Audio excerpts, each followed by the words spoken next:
Welcome back to the United Pubcast, the podcast of the official Man United Supporters Club here in Sydney for the season preview. Finally, that we have reached the season. Obviously, you'll dread when the season finishes. Obviously, last season you think, oh, I have to do pre-season, have to wait around. It's going to sort of drag and it's going to be boring. Obviously, all that is the case at times, but ultimately, pre-season went extremely quick for us Australian Reds because half of it was in Melbourne and in Perth, so it flew by for us. Obviously, no shortage of news in regards to Manchester United around whether it's the only club anyone wants to talk about. So there is nothing, never short of a topic. Obviously, the Ronaldo situation, the Frenkie de Jong situation, which we'll touch on, and more importantly, George, actually football to touch on this week. We do have Brighton. We'll have a Brighton preview maybe tomorrow or Friday, which will be a little bit more specific. But today will be a little bit more sort of season orientated, and we'll look at expectations. What's more important? Is it top four or is it a trophy? What does Eric Ten Hag need to stay in a job if things go sort of sour? What does his football need to show? So we'll get into all sort of season predictions, maybe in terms of we'll touch on the World Cup, Champions League, not that we're in the Champions League, but who do we think are going to have good seasons, because there are other clubs other than Man United. So we'll touch on all that. But George, talk to me, mate. How's things? Yeah, pretty good. Obviously still recovering from Melbourne like the rest of us, not with COVID, but yeah, still coming down. Well, one of the few that didn't get COVID down in Melbourne. Fair play to you. But I'll just say g'day to Adam in the live chat. Good to see you, mate, as always. And if you do join the chat, please do get all your thoughts in the comments for us to sort of dissect any. We'll go through sort of, as I said, season expectations, and we'll touch on the news because there is sort of big breaking news around Manchester United at the moment in regards to the Ronaldo situation. But we'll wait for a few people sort of get into the live chat and join the stream before we sort of dissect all that. But there is plenty of news. The Dean Henderson stuff I haven't touched on, so we'll get into all that in a sec. But as a season expectations, George, or season preview, sort of looking forward to the season, it's one of those ones where Man United fans, so okay, it's about winning the title, it's about winning a trophy. If in Sir Alex prime days, maybe winning a double, even sort of trying to win the Champions League. Those are our sort of expectations. Those are our demands. Now, this last decade, obviously that is not the case. We can't demand that of this set of players in this club at the moment, unfortunately. So how do you sort of, don't put what you think will finish yet, but how do you approach this season as a fan in regards to what you want? Is it about football? Is it about success in regards to relative success, like a trophy or something? Just what do you want to see this season? I think based on what's happened the past couple of years, especially with last season, Ten Hag, I almost see, has a free pass this season. The only scenario in which I see him losing his job is if we finish outside of the top half of the table, which I personally don't see happening. I think football is more important this year in the sense that there are teams around that finish around where we are also strengthening. So it can't be seen as a failure even if we don't improve on our ladder position. So we just want to see a clear identity. And speaking of cup runs, if we are in a high-pressure scenario, whether it be a penalty shootout or a tight game, regardless of the opposition, we want to be able to see that we have the character to stand up and finish that job off. On that, in regards to placing demands on this squad and the manager, because, look, I agree with you, the manager shouldn't lose his job unless sort of an unfortunate incident happens and here we are outside of the top 10 sort of thing and we're playing woeful football.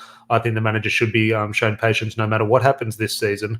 But again, we do need to place pressure and demands on him because he's the Man United manager and, of course, the players as well. So what true expectations in regards to, okay, yes, if we finish 8th or 9th, but the football is much better and we're done by a few bad VAR decisions or something, or we hit the crossbar for 5 times a match, okay, there are sort of complexities you sort of do have to take into account.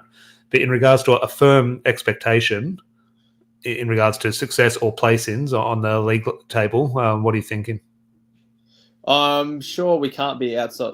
Look, if we're talking strict expectations, we can't be finishing worse than what we did last year, especially considering that we've strengthened. And yes, I know West Ham finished below us and they've strengthened with the likes of Scamacca and Villa have improved their squad as well. But realistically, their squad depth shouldn't be competing with ours. Yeah, definitely. Well, it's hard. We'll go through some oppositions in regards to our rivals. It's hard to throw West Ham into there, but if you actually look at the facts, West Ham definitely are one of our rivals, unfortunately. But just say good day to Ian in the live chat. Good to see you, mate. And Matt has a question for you, George. I'm sure I see your Burwood Westfields. Yeah, I do recall seeing him go as I was going down the escalator. So around Macca's with that area, so in Burwood. Next one, I'm going to say hi. Have a bit of United chat. George can sign some autographs as well. But with Eric Ten Hag, where is his where is he placing his focus this season? Is he about implementing this style and getting the football, or is he realising, oh, hang on, I'm not at Ajax, I'm not at Utrecht or wherever, I'm at a big job, I need, my job is on the line, I need success. And yes, success isn't winning the double or winning a Premier League title. Obviously, in regards to where Man United are at the moment, it's an FA Cup or a Europa League or maybe even top four, and that might be the priority. So what we talk about here, where we want to finish, what we want to sort of achieve, what does Erik Ten Hag, how's he thinking in regards to his job prospects? I think the early part of the season, especially the first month before the first international break, I think it's all about results for him, because then if he has the results in the bank, then he can start trying to implement his philosophy, see how well the current group of players can adapt that. But if the results are going sour, trying to play his way, I just don't. Yes, as much as we like to show patience, and I would be showing him that patience as well, I personally, like I said earlier, wouldn't be sacking him unless we finish outside the top 10, which is a scenario we don't see. But ultimately, the media, as you said earlier, Manchester United are the most talked about club. He'll be the front page as soon as we lose 2-1 to Brighton on the opening day and so on.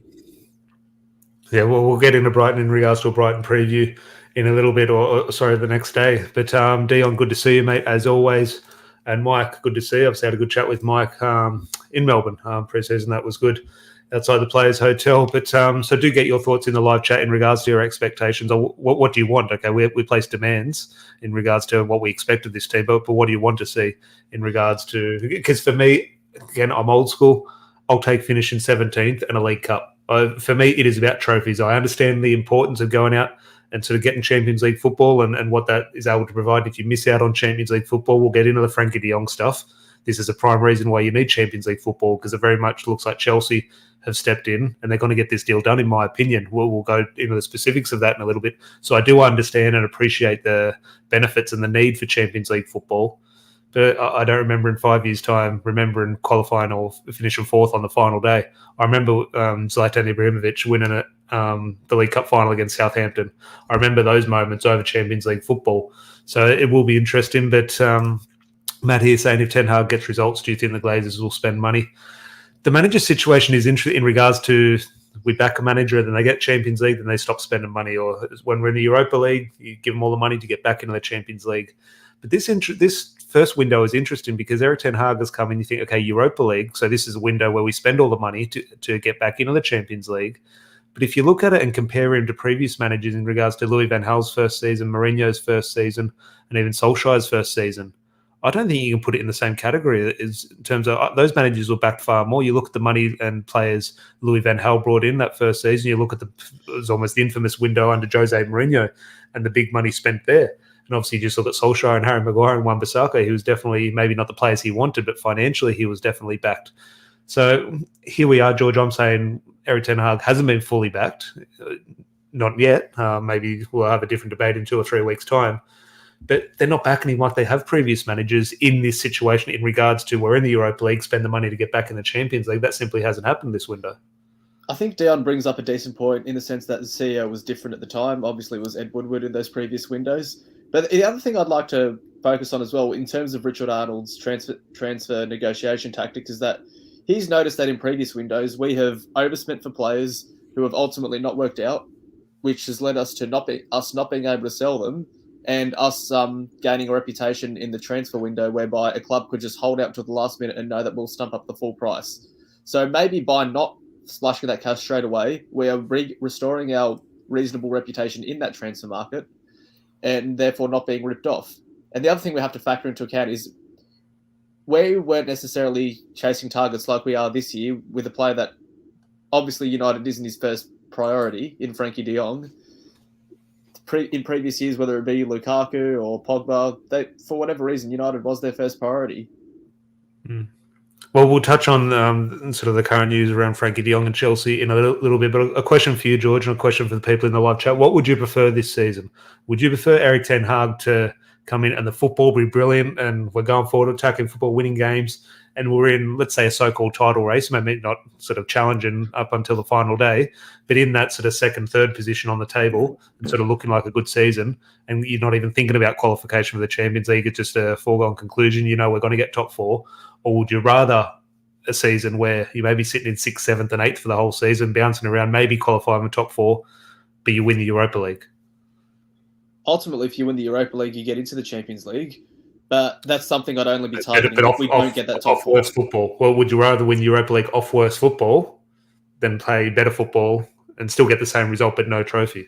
If you know what I mean. Definitely not. Definitely not. I've had my thoughts about the Europa League on this podcast many times, so I'm not going to do it again. It's definitely the first option for me. Yeah. Yeah, no, and there's definitely no wrong option in regards to it. Maybe I'm just old school in regards to. I know that's not the Champions League. I fully understand that, but League Cup, Europa League, I have no. League Cup, FA Cup, I'd take those in a heartbeat. Yeah, look, I do understand your thinking, but yeah, it's an interesting one. A question here from Mike, and we might as well go straight into this, and we'll come back into the season preview. But since he's brought it up, this was the topic for a little bit later. What do you think of Henderson's frank interview? I can sympathise with his point of view.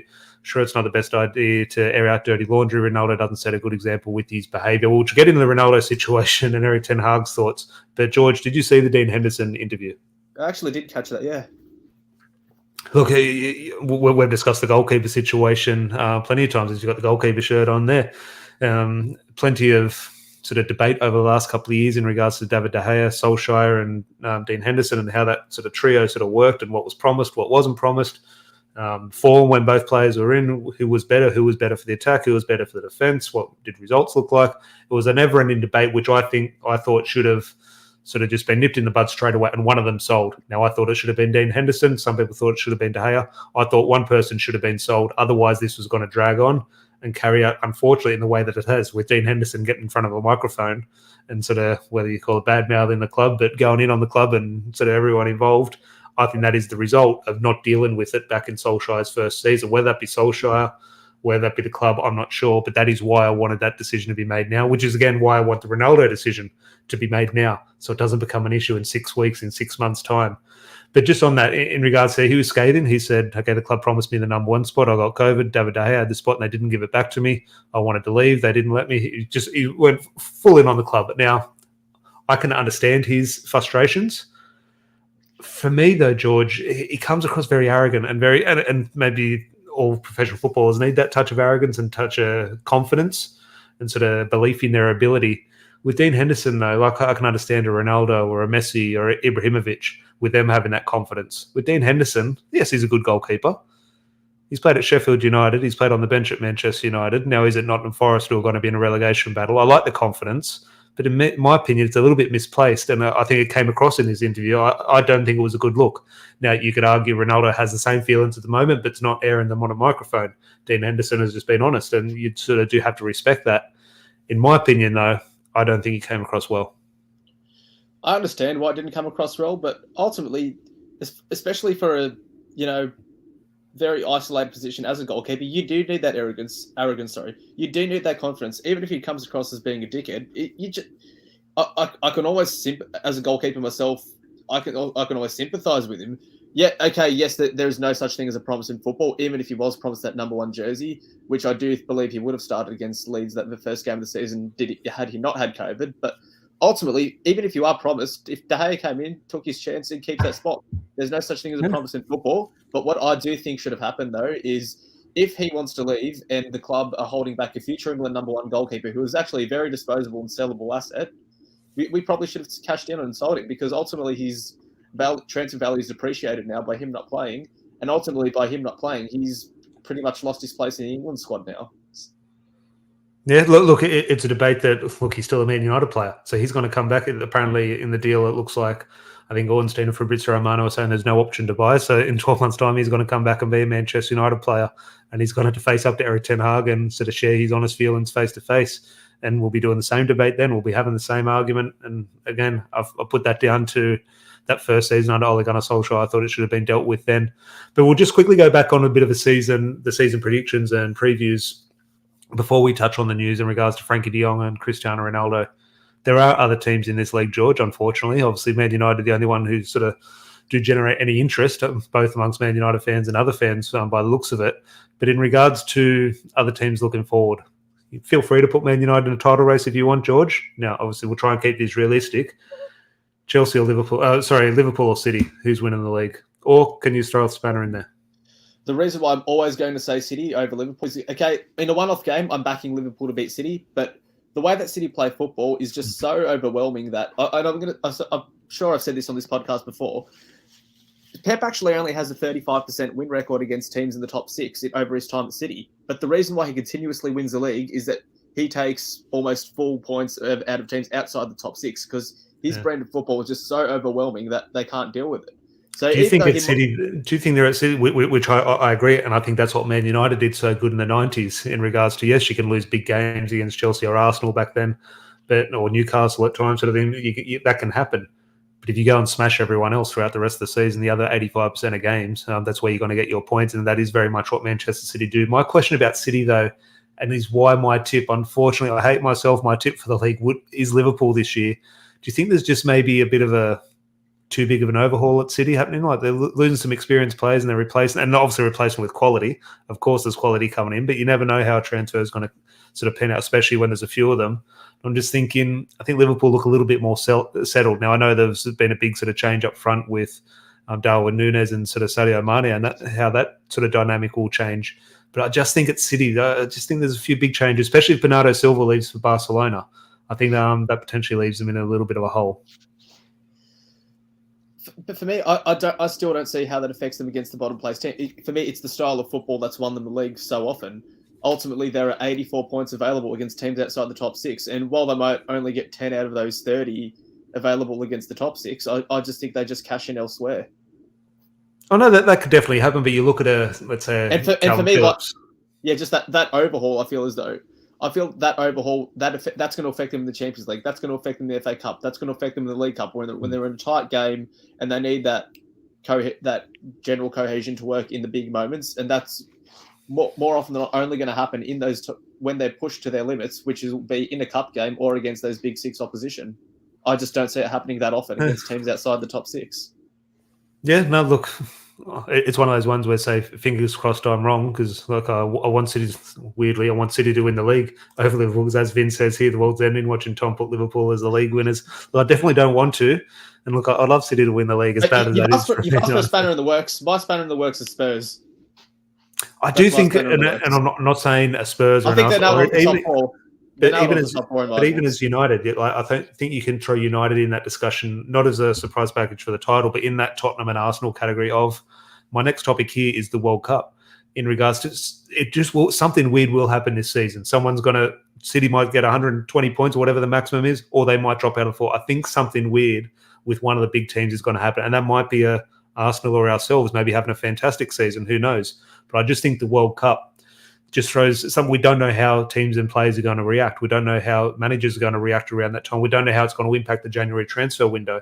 And I just think that there is that element of surprise for me. So let's go a little bit international just for 30 seconds, George. Who are we actually tipping for the World Cup? I'm going to say Spain. And the reason I say Spain is because the way that they play their football is going to be very efficient in the heat that you're going to be playing in Qatar. The very possession-based style of football. Yes, it is high intensity, but it doesn't require massive, extensive running on the ball from players. That's not going to tire them. And they are going to exhaust teams off the park who need to put in that extensive pressing and defensive shifting to be able to cope with it. High press teams, I do believe, will struggle with the heat in Qatar to be able to maintain that for 90 minutes. I don't buy air-conditioned stadiums. Yes, maybe with the fans, but it's 40 degrees out there on the pitch. Come on. Yeah. Yeah, no, look, that'll be interesting. I forgot about the air conditioning stadium. Vin here saying Netherlands for me. That'll be interesting. They're obviously a solid team. I think Netherlands are always that one nation. They're either going to win it or they're going to crash out in the group. There's always those one or two countries. You've spoken about something weird. Just a weird stat about World Cups. The previous World Cup winner has always gone out in the group stage the last 3 times. Oh, it's a very common thing. I remember, who was it? Well, France. Germany the first time France won the World Cup. Yeah. Germany last World Cup.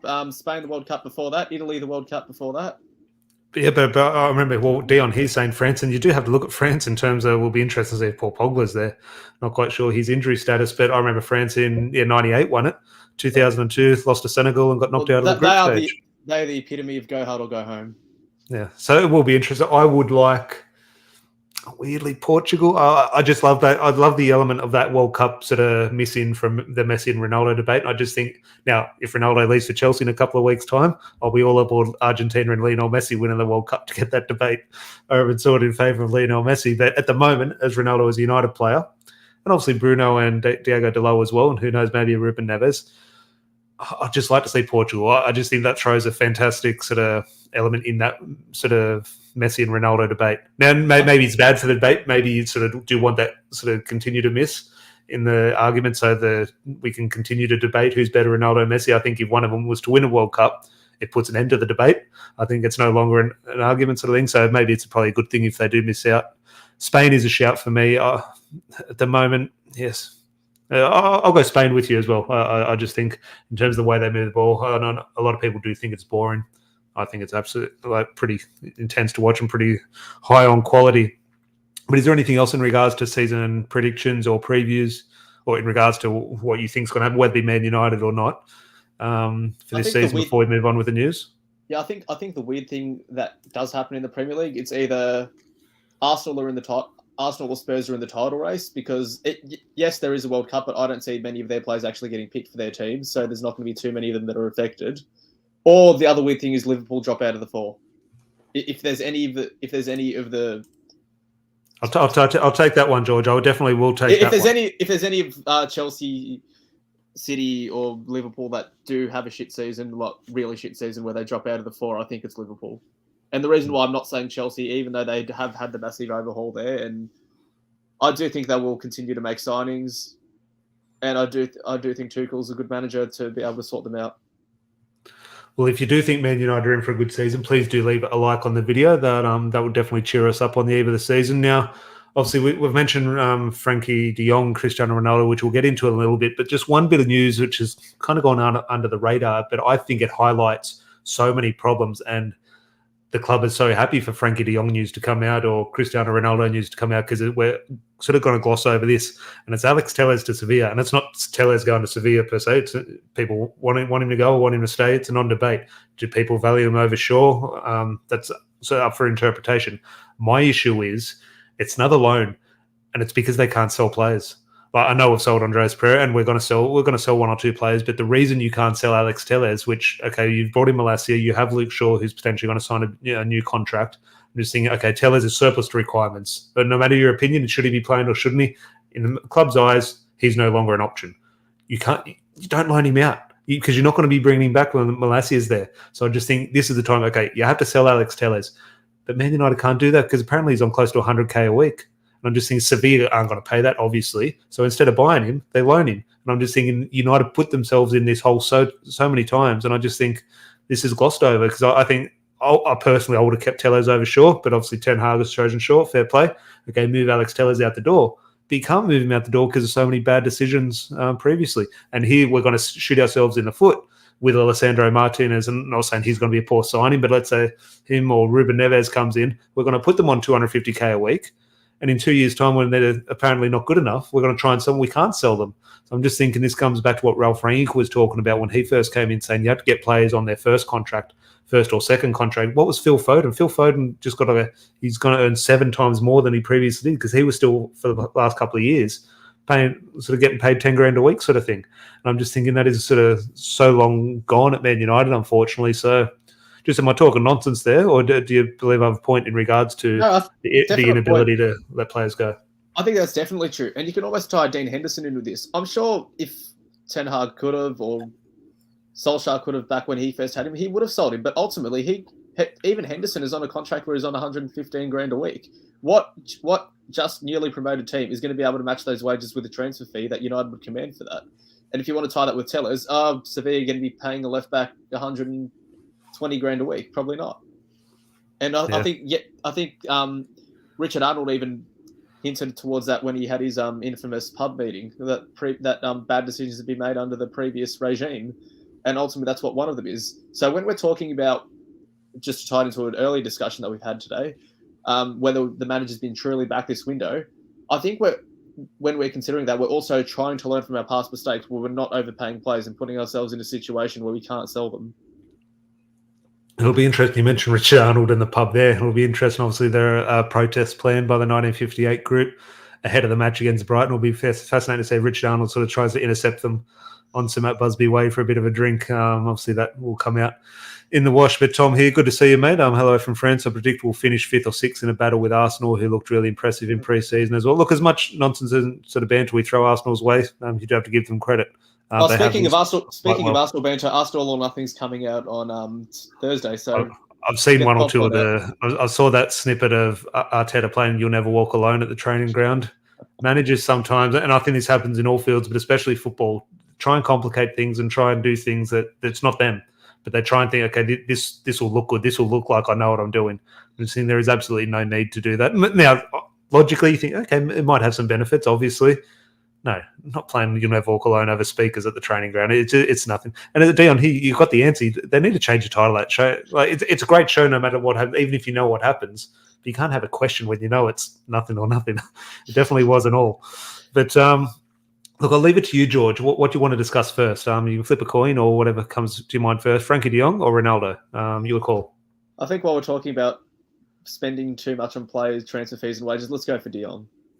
Okay, Frenkie de Jong. This was my look. Larry and I sat in a pub a couple of weeks ago, even before Melbourne said Frenkie de Jong's going to sign this week. That was about 2 months ago. That didn't happen, and it looks like Frenkie de Jong might not sign now. So do get your thoughts in the live chat in regards to the Frenkie de Jong situation, because David Ornstein, who has had his finger on the button pretty much this whole transfer window, has said Chelsea are in serious talks with Frenkie de Jong now. Now, his situation, regardless if it's to Man United or to Chelsea, his situation with Barcelona is the same. Nothing's going to change there. He's still owed the wages. Will he change his approach to those wages in regards to getting out of the club now that Chelsea are involved in regards to Champions League football? Gary Neville has spoken about hearing from a third party that London is playing a bit of a pivotal role instead of moving to Manchester. So my fear over the past week or two has been if a club comes in, because in terms of the transfer fee, 60, 70 million for Frenkie de Jong is a bargain. So that's always been my fear. And I had this with Rafael Varane and Jadon Sancho. I'm thinking, why aren't these other clubs in for them? So this whole time with Frenkie de Jong, I thought, why isn't Manchester City? Why isn't Chelsea? Why isn't Bayern Munich in for Frenkie de Jong? It's always baffled me, but here we are. Chelsea is straight in for him. And I have a feeling, George, this is going to happen quick. This has been dragging on for months with Frenkie de Jong and Man United. I have a theory now that Chelsea are in. They're going to get this deal done within a week. Now, that could be overreactionary. Frenkie de Jong might be Man United bound in a couple of days. I just have a feeling Chelsea are going to get this done because, one, Frenkie de Jong, Barcelona want to sell. Barcelona obviously want rid of Frenkie de Jong. Champions League football, London, I can see it happening. He obviously doesn't want to come to Manchester United. All the noise from his camp has been, I want to stay at Barcelona. I don't fancy Europa League football in Manchester. And it just sounds like not a match made in heaven. But for Barcelona, I can see this deal being done. Yep, I agree. Just firstly on Barcelona, the way they've treated him is absolutely piss poor. The way that they're signing new players left, right, and centre and can't afford to pay him the 15 million of wages that he's owed. That for me is poor form, and it's just narcissism at its finest because they know they'll get away with it because La Liga won't punish them because La Liga know they need a strong Barcelona to improve their product. But as for them wanting to sell De Jong, that's clear. That's the case if they're playing him at centre back in pre-season. With regards to where De Jong's final destination is, it's clear that it's not us in terms of his preference, and I don't blame him. Ultimately, through the last decade and the poor results and the poor mismanagement of the club, we've put ourselves in a position where that top echelon of players, such as someone of De Jong's quality, we're not their first destined priority anymore. And ultimately, that's why Champions League football is so important in terms of attracting those players. And regardless of the circus that went on at Chelsea last season with regards to their ownership, they are ultimately a Champions League team. They have had their sanctions lifted so they can sign players. And by all reports, they are willing to cover that 15 million that he's owed. I still think it'll be interesting in regards to, now it does look, Barcelona obviously do want to offload Frenkie de Jong, they do want to move him on.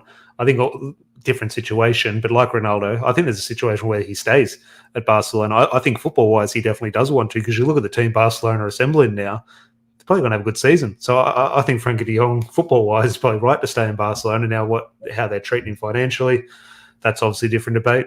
But a few comments here, sport gossip in the chat. What are the alternatives to Frenkie de Jong, Clueless FC, which is a comment here in regards to a little bit later. Dion comes on here. When does our director of football step in? I'm not having it that we sign Frenkie de Jong or mold a kid. there's Frenkie de Jong in regards to Erik Ten Hag's influence and the recruitment department's influence. Who has the final say? Who's pushing this? In my opinion, with no information on it, it sounds like looks like Erik Ten Hag is pushing this in regards to his relationship. And if the club is then saying, we don't agree with this, but you're the manager, we're going to back you. I don't know who you point the finger at. Do you point the finger at the club in terms of not stepping in and making sure the right business is done? Or do you point the finger at Erik Ten Hag and saying, okay, yes, he's an important player, but okay, sometimes you don't get what you want and you have to sort of deal with the situation and move on.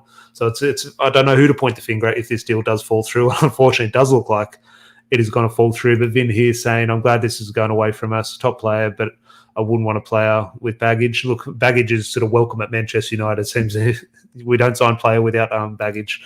But Adam here said, we've gone too deep with the Young thing. We have to go all out no matter what now, which I can agree with. And also I can see, but that scares me. Because if Frenkie de Jong honestly does not want to be at Man United and Man United sort of cave to they want to save face and go all out to make sure this happens and pay the 17 million wages on top, I just think it sets a bad precedent, which we're trying to move, as Rich Darnold has spoken about at the pub. You don't want me signing the players. I think it's a dangerous bet. Ultimately, would you be shocked if the club sort of do panic and do all that it takes to get Frenkie de Jong? No, you wouldn't. And that is a worrying sign, in my opinion. Tom saying, I'm sick and tired of the de Jong saga. To me, it's clear he's not going to United if he's to leave at all. I'm wondering if Erik Ten Hag has been obsessive or the board don't have alternative options. I'm sure that, like the Ronaldo situation, that does scare me as well in regards to all the eggs have gone into this basket. I don't think there is a plan B. Now, surely there should be in terms of a Ruben Neves or a Tillemans or one or two other players who you'd hope the scouting department are all over. But it seems to me there is no plan B. It's Frenkie de Jong and it's Ronaldo. And sort of, if anything else happens, it's going to be a disaster.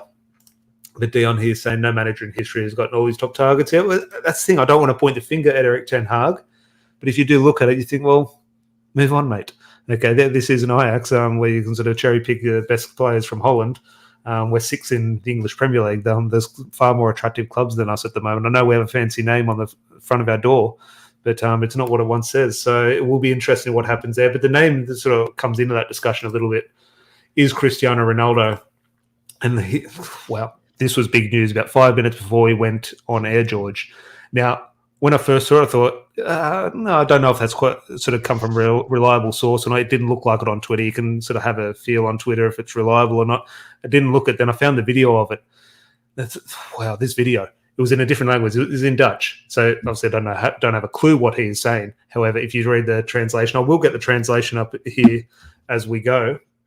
But when you sort of have your sort of 2 cents on it, but he's come along the lines of saying it's unacceptable and he doesn't condone the players leaving early. Now, he was asked about all the players leaving early, obviously David De Gea, Bruno, Dalot, Cristiano Ronaldo, and I think there was 1 or 2 more.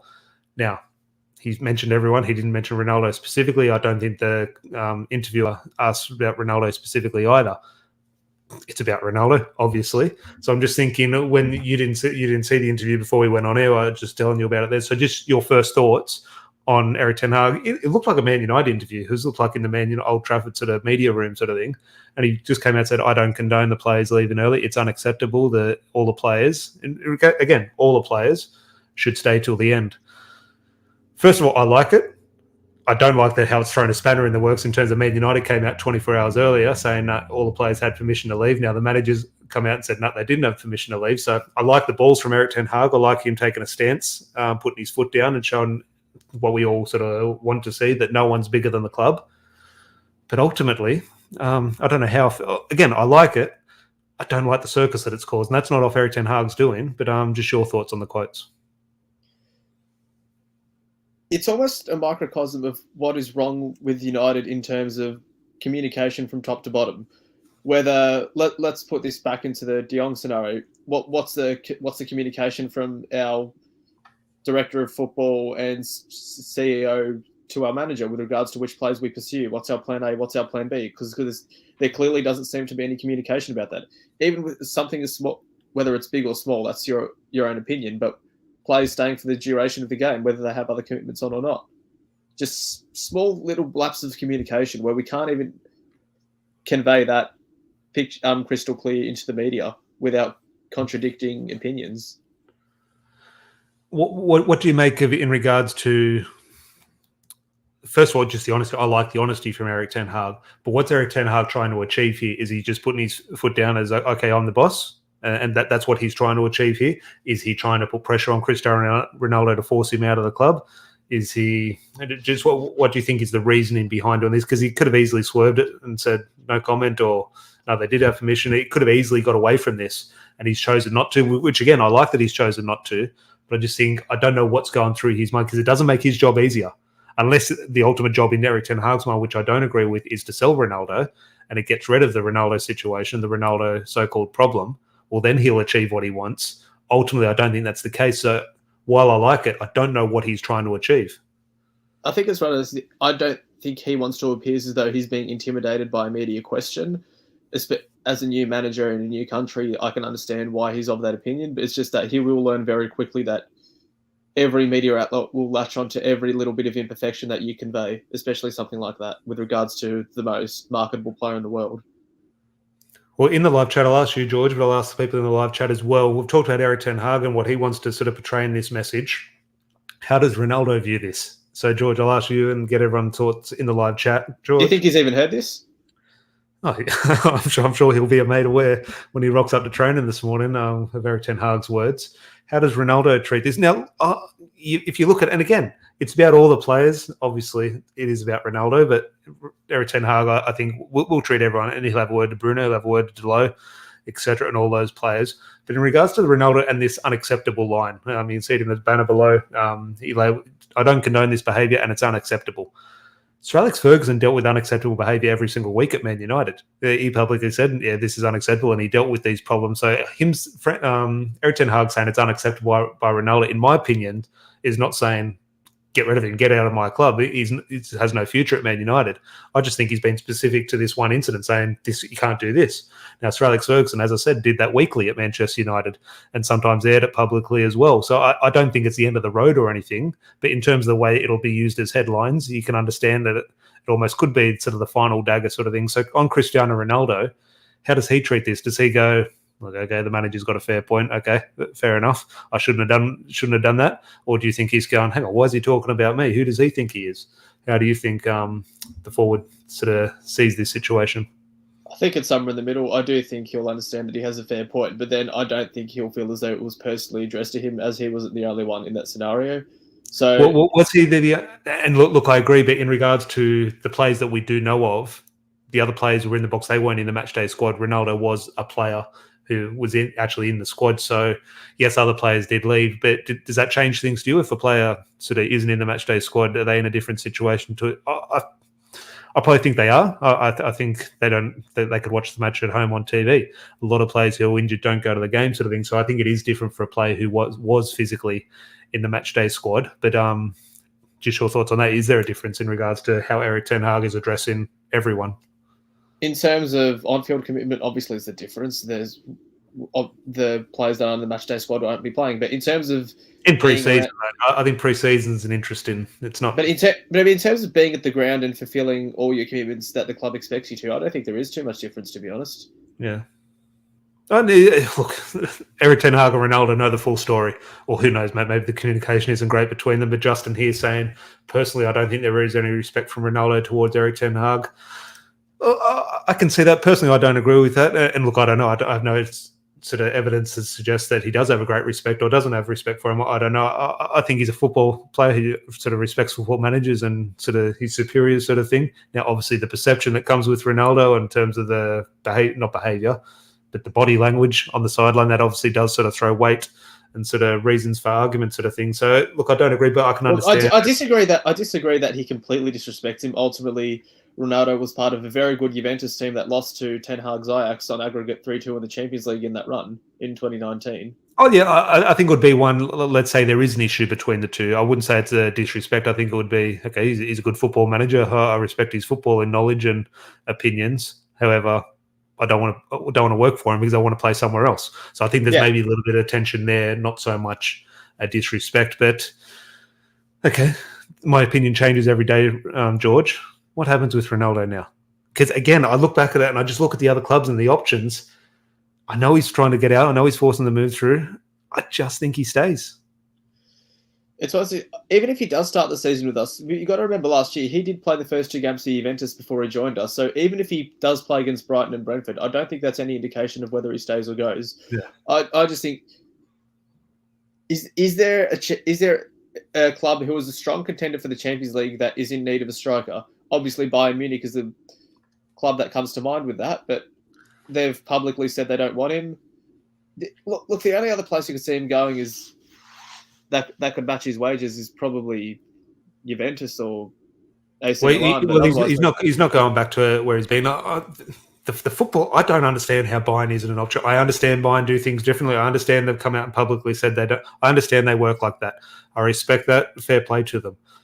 It's one season of Ronaldo. Surely Ronaldo's camp can sell it to them. They're still going to win the league no matter what. I don't think it hurts them. If they don't have that number one striker, if this Sesko guy, he's maybe their number one choice in a year's time. See how he goes one more season. Get him in a year's time. Have Ronaldo as a bit of a short gap. And Bayern, yes, they're a well-run football club, but they still have a financial and a commercial department who would reap the rewards of having Ronaldo there. So I don't understand why that deal just isn't being done, which leaves for me, you talk about one or two other clubs, but for me, it's Chelsea. And that just scares me. And that is why I think Man United are so happy for this Ronaldo news to be out. It's what they do with other managers. It's what they did with Jose Mourinho, with Louis van Gaal, with even Solskjaer. I think they happily did it with Ralph Rangnick as well towards the end of his time. And I think they're going to do it with, ultimately, long-term, unfortunately, I think it's going to happen with Erik Ten Hag. But what's happening now with Ronaldo, it's what we're talking about. We're not talking about them selling Pogba, Matic, Juan Mata, and not replacing them. No, that's where our focus should be. Our focus should be on these protests, and I know there's potentially one. Yeah, Martinez is good, Eriksen's good, Malacia is good, but ultimately, now this could change if we sign Frenkie de Jong and sign Sesko and sign all the players we want. At the moment, the transfer window is failing. Now that doesn't mean to say it will fail in a couple of weeks' time, but at the moment, it's been poor, very poor. We're in a far worse position this season than we finished last season, and we finished last season in a very poor state. But where's our discussion? We're not talking about the Glazers who just took £11 million out in dividends. We're not talking about sort of the failing transfer window. We're talking about Ronaldo and his professionalism and does he love the club or doesn't he love the club? And the club are happy to use Ronaldo as a punching bag. They used Jose Mourinho as a punching bag. They hung Solskjaer out to dry when players weren't putting the effort in. And I just think the club, while they sort of reap the rewards and want the commercial benefit of Cristiano Ronaldo, they're also happy to hang him out to dry and use him as a bit of a punching bag, in my opinion. Now, maybe he has that coming on. Maybe he deserves that in terms of what he's trying to do. I understand that. But I think the club is happy to just sit back and say, look at all – here's your me, George, on this podcast here. We're talking about Ronaldo. We're not talking about the Glazers. And I just think the club are just happy to sit back and sort of smile. But it's also a case of how often can we talk about the Glazers? We know what it is. Ultimately, there'll come a time in the season where we have an embarrassing result like the 4-1 loss away at Watford last year or the 4-0 to Brighton.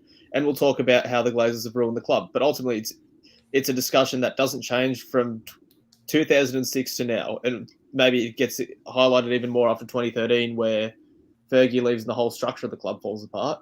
But it's generally the same discussion they're having.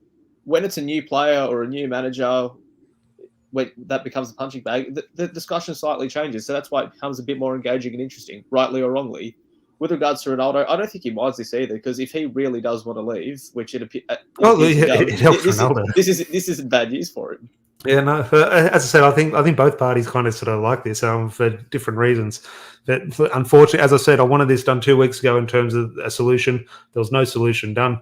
I want it done now. Maybe this is the first sort of step in that direction in regards to Erik Ten Hag. I don't think that'll be the case. I think, look, it's the 3rd of August here. I think we're still another 25, 26 days of this, unfortunately. But Ryan here saying Ronaldo needs to be careful as there's not many around Europe that really want him. United can't let him go on a free to Sporting, for example. He's done, in regards to the Pogba situation, letting him go twice, definitely. Dion here saying I think maybe Bayern or Chelsea come in late for him. Look, there definitely will be movement late in the window for Ronaldo, even for clubs who, let's say Chelsea say, no, Frenkie de Jong's our target or another player's our target, and Ronaldo looks like he's going to stay. Come Trent that last week, there'll be a big push, whether to someone to come in and buy him or Ronaldo, a big push to leave Man United. I think that is why, unfortunately, I don't think there's any end in sight. But Vin, good to see you here, mate. I've been in the live chat for a bit, but do appreciate the contribution. Very much appreciated, mate. I definitely owe you a beer. Great pod, lads. What do you think about the relegation candidates for this season? Which team is going to surprise us all? George, again, I'm not being deluded. again, I think we might have a bad season, but the team who could surprise us is Man United. As I say, in that category of Arsenal, Tottenham, and those teams around 6th or 7th, I think it's one of those teams could have a big season. Fingers crossed that is Manchester United. Who knows? But is there, in your opinion, a team who could surprise us? And obviously, as Vin touches on, maybe a little bit more of an exciting discussion in terms of showing my age. I do love a relegation battle. So candidates for relegation as well. I'm going to say what I said earlier, and the reason why I'm going to say Spurs is a surprise package, like, I don't think it's a surprise that they finished top 4. In my opinion, they're nailed on for that. I think they could even push towards the title for the reason that I don't think they're going to have as many players as Liverpool and City out at the World Cup. And if something strange or a big injury happens at that World Cup, so long as it's not Harry Kane, I think Spurs can go toe to toe with City, and potentially with Liverpool, especially with a manager like Conte. With regards to relegation, I think out of the promoted teams, Fulham, we know they're going straight back down. They're just Norwich in a different colour. Forest, they have assembled a relatively decent team, but personally, I don't think that's enough to keep them up. And I think the team that joins them going down is Everton. Everton, a few people started to throw them in as a bit of a surprise. Now, this might sound stupid, George. Tell me if it is, and in the live chat, if I'm absolutely way off the money here, do let me know. But have a discussion with a few people. I'm maybe not saying relegation, okay, but I'm saying in a real poor season and could find themselves in trouble. I have a feeling Leicester City could find themselves in a little bit of a hole. I just think if they lose James Maddison, I think 50 million looks like Fofana's potentially going to go off somewhere. And I'm just thinking, just the story from where they have been in terms of that fairy tale story of winning the league, just gradually sort of not really through none of their wrongdoing, in my opinion, but never really progressed on that. Kind of sort of slid down the ladder ever so slightly. Brendan Rodgers sort of on dicey ground at times. I'm just thinking, if they do lose one or two players, Jamie Vardy's not the goal scorer that he was. I'm just thinking, if there is a surprise package at the other end of the table, I could see them maybe having a bit of a struggling season. Not that I can, for my surprise package at that end of the table, not that they should be considered a surprise package, in my opinion, would be Brighton now that they don't have Basuma and Kukurea.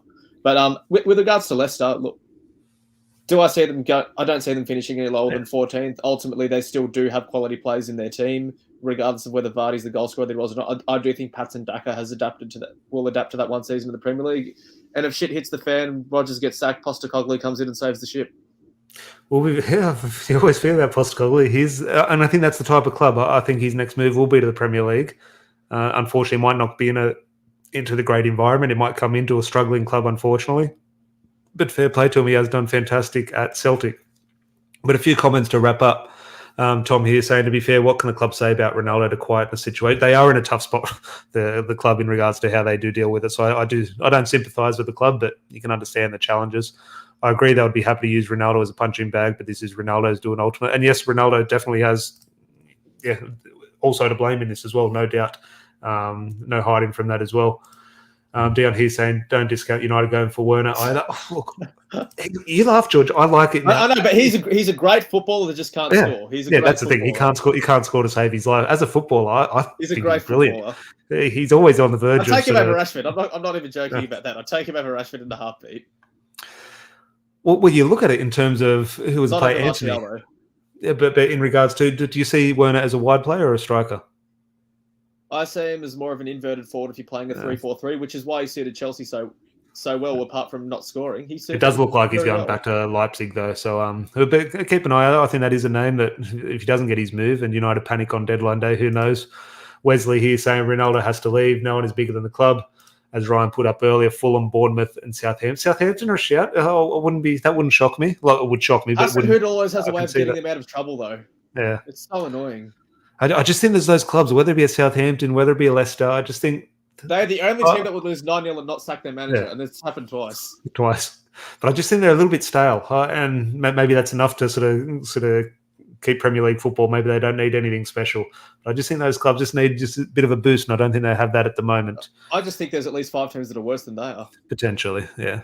Tommy is saying, team I'm eager to watch other than United is not Forest. The way Cooper changed Forest so dramatically is special. The fans love him and the squad. On Forest, regardless if they're going to be good, if they're going to be bad, what do we think of Dean Henderson? What do we think of... What are you pointing at, George? Going down, not on Forest. I was on really pointing at. But what I just want to see is they're a big football club. Obviously, won the European Cup, and I just want to see them back in the Premier League. In regards to, I prefer those clubs over Norwich and clubs like now. Norwich were a big club back in the day, but in regards to, I think Nottingham Forest do bring something into the ground. Obviously, the City Ground, it's a bit of an iconic football ground as well.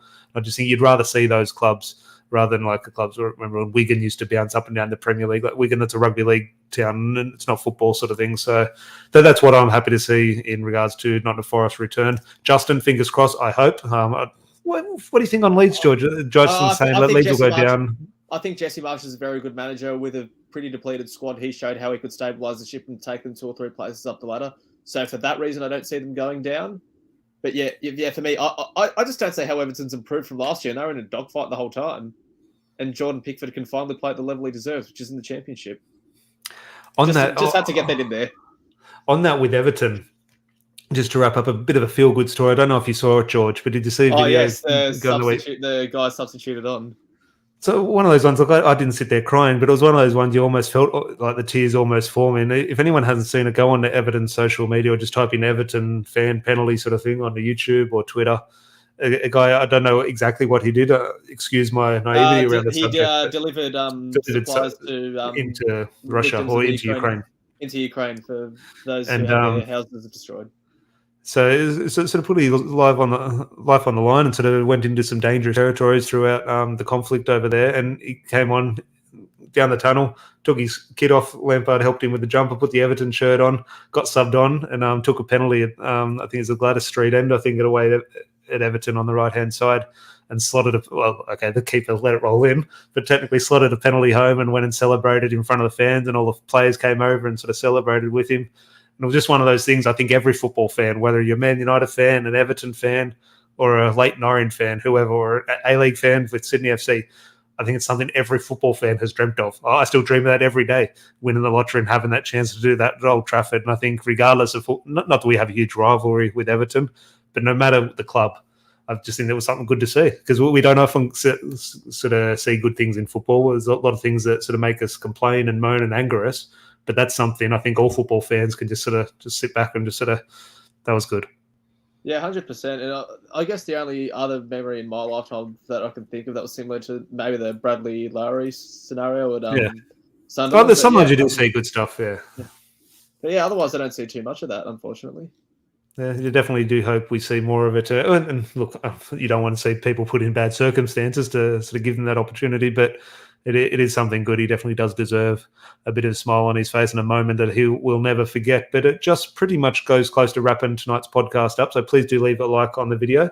If you are in the live chat, it's very much appreciated. And if you are new, please do subscribe, because the season is upon us. So we're going to be having nothing but football talk in the next couple of days in regards to previews and reviews. I'm probably more excited with the review if we do win, George. Obviously, the review could be put on the back burner if Brighton sort of do rock up and get the 2-0 at Old Trafford, which a lot of fans... Well, if worse comes to worse, Crystal Palace will beat Arsenal 2-1, so that's what we can look forward to on Saturday morning. Well, there is the Premier League. We'll just do a bit of a Premier League preview, because I'll preview Brighton. I'll just get the Premier League fixtures up for this first game. Obviously, Saturday morning our time for Australian fans.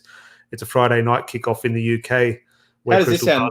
Binge watch Arsenal or nothing, then see Palace get up on them. How does that sound for all that? Look, I don't have Amazon Prime, but do they release all the episodes at once, or do they do like one a week?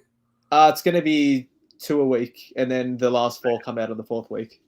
No, definitely. If anyone has an Amazon account, please send me the login details so I can have a good laugh at Arsenal's expense before they start winning the games in the Premier League, because who knows, that could be a possibility. But you've got Fulham and Liverpool on Saturday night, 9:30. So unfortunately, we're going to have to watch. Have Liverpool ever started the season against a team in the top 10?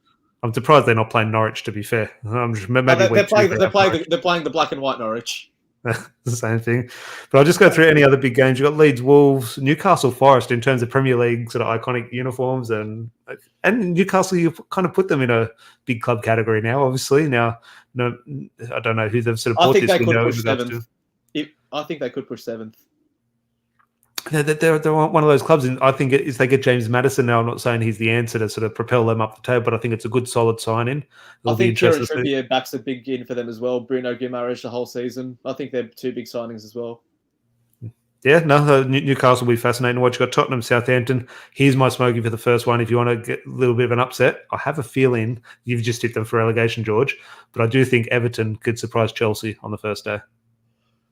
Oh, I don't think so, but I think it'll be a very cagey 1-0 win for Chelsea. No, I saw Dominic Calvert-Lewin score it. Now, I'm not a fan of him, but I did see him score a header in training. A clip going around social media. I thought, that's a decent header. I just envisaged that going past the Chelsea goalkeeper. I did also see Everton lose 4-0 to Charlotte in pre-season as well. So yeah, I did see that as well. And West Ham, Manchester City. So, yeah, unfortunately, you probably think Haaland's going to start the season with 4 goals, although West Ham are a tricky team as well. But it's at the Olympic Stadium as well, so that throws a spanner in the works. We'll just wrap up here saying, Dion here saying, yeah, I'm starting to worry. I thought we would have brought in more quality. Look, fingers crossed. There's still time. There's still a month of the transfer window. It's just frustrating that this should have been done so these players are ready to hit the ground running this week, not try and get the players in 2 or 3 weeks' time when we could be 9 points down on the table. Who knows how these first couple of games are going to go. Manchester City have their star striker in. Liverpool have their star striker in. We're still trying to convince someone, or our star striker one's out, and we're trying to convince a player to come who doesn't want to be here. So it's not a good situation for Man United fans at the moment. Sadly, the player that I would have brought in is on loan at Besiktas, so unfortunate. Oh, Weghorst, did he go there, did he? Yeah, he's on loan at Besiktas, so yeah, he doesn't want to be just to boost his World Cup prospects. Ryan here saying Newcastle will be top 10. I think definitely. I think in terms of, who knows, but in terms of the way they did sort of progress they did not win a game for 14 games, the first 14 games last season, and only finished 9 points behind us. So yeah I think they're that second half of the ladder, because I never thought since January, I didn't think they were that good. Like in terms of results, I thought, okay, there might have been an upturn in results, but I thought nothing of it. But then you saw the ladder in terms of January onwards. They were second for the whole ladder. Second or third. So it was just third. They were doing so well. So we'll wrap it up now as we approach an hour. But Tom here saying, yeah, Chelsea I think will be very underwhelming this season. Look, I also think that, but I think unfortunately mine's more hope. But who knows? Ryan saying there's our next striker, should Ronaldo lead Calvert-Lewin. Look, I'm sure United, I'm not a huge fan of him. I'm sure United will be all over that. I think that is a signing that United would intrigue United. But look, who knows? Ronaldo could be a Man United player in a couple of weeks' time. And it's a non-discussion point. But George, as I said, I'll do a Brighton preview maybe on Friday instead of the Friday night pint, and we'll have a look ahead to the match. Any parting thoughts, mate? No, not really. Hopefully we can get that. I do think we'll beat Brighton. It'll be a very scrappy game, though. And, yeah, hopefully it's a start the season very well, get 2 wins leading into what will be a tough game against Liverpool, which I do weirdly fancy us in. Yeah. I back us more in that Liverpool match than I do against Brighton. I have no idea why. No, I think Brentford's the banana skin game for us. I back us against Brighton. I think Brentford at what's their stadium called? The Brentford Community Stadium. We're in a bit of trouble there. Yeah, no, fingers crossed. It is a good start to the season. But as I said, please do leave a like on the video. Make sure you are subscribed. So when we do go live, when there's a bit of breaking news, probably around Ronaldo, who knows, you are notified when we do go live. Please do hit a like on the video on your way out. And we'll chat to you soon. Cheers.